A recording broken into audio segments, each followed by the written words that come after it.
Hey everyone, welcome again. Today I just wanted to have a quick chat about Salah. So this came out today that I saw with Mark, who's widely regarded as maybe the greatest of all time fantasy Premier League player. So they're talking about Mo Salah. And yeah, I guess I just wanted to share my thoughts on that. I did a short TikTok around this topic as well, but I think I'm moving off TikTok as a platform because, yeah, I tried to post a couple of these articles and just got community guidance violations, and I can't be bothered dealing with that. But yeah, I'll put that link to this in the comments. Go have a look at it. Black Box is excellent. I mean, there's just so much FPL content these days. But yeah, some of my favorites are Black Box, Wire, The Wire, which is Late Risers podcast. The General is great. Black Box I tend to see a bit less these days because yeah, you really want to watch it as a video. So if you have time, then that's great. But yeah, I tend to listen to a lot of these in the car and podcasts and stuff like that. That's why actually one of the reasons I started doing these short videos because yeah, I personally struggle to find time to kind of consume a lot of these. So my thoughts on Salah. Why don't I like Salah? So I think fundamentally it comes down to cost for me. It's really as simple as that. So I've done Salah teams and I've done teams without Salah.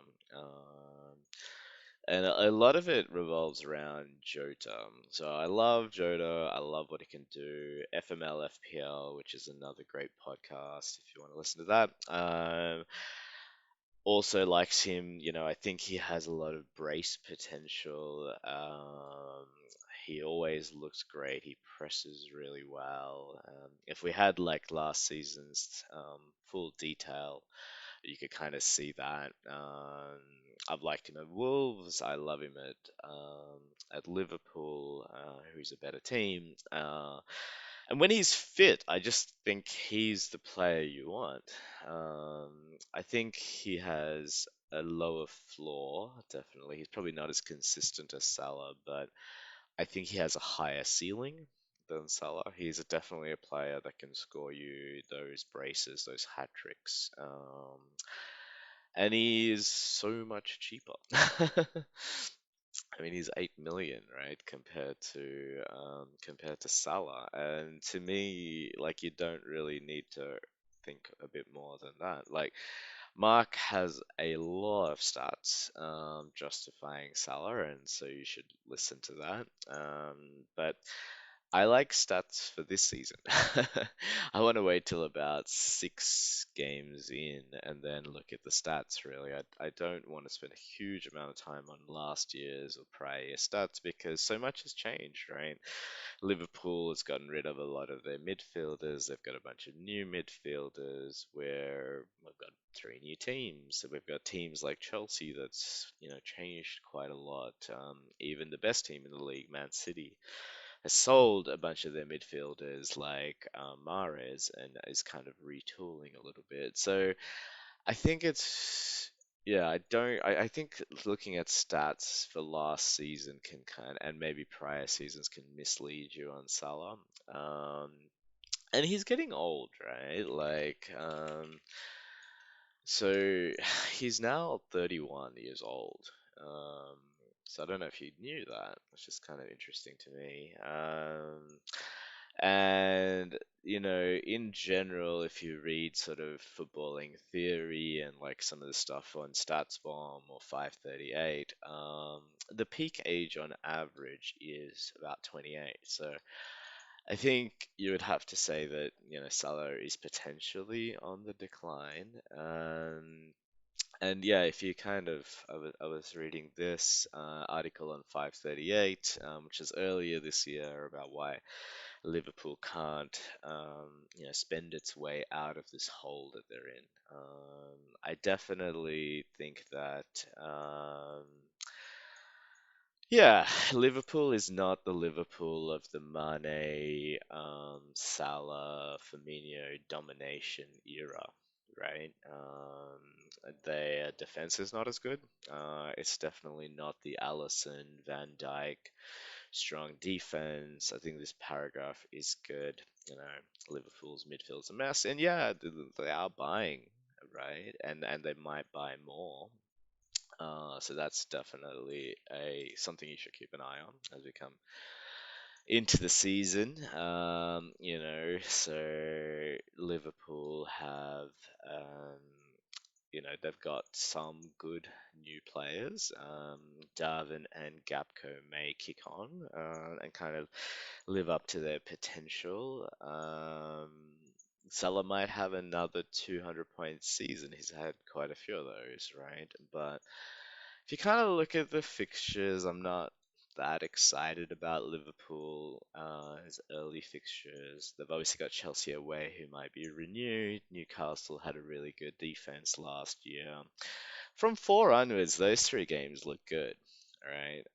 Bournemouth, okay, fine. Bournemouth at home. That's a game you might captain Salah. So that's the reason you could have him.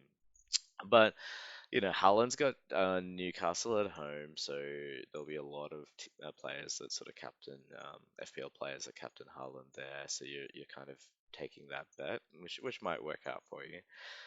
But at least for the first three games, I don't really see a need to have Chalon. Yeah,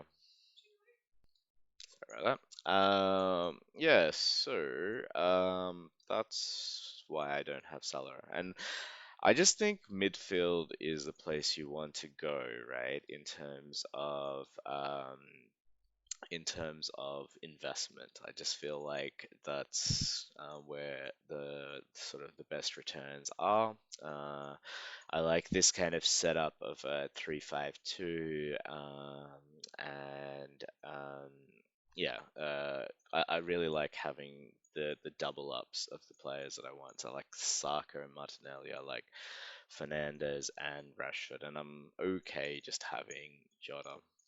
And this is a Trentless team as well, you'll notice, and it's kind of for similar reasons that FML FPL was saying, which is that I don't trust any of the defense this year yet. So the best teams in defense are Arsenal, Villa, maybe Bournemouth. I mean, Villa, Bournemouth, Brentford, Brighton. I mean, okay, how many clean sheets are these teams going to keep in the first 6 game weeks? They're not that strong. So yeah, traditionally stronger teams like City, maybe United, Newcastle have a bit worse fixtures in the first six.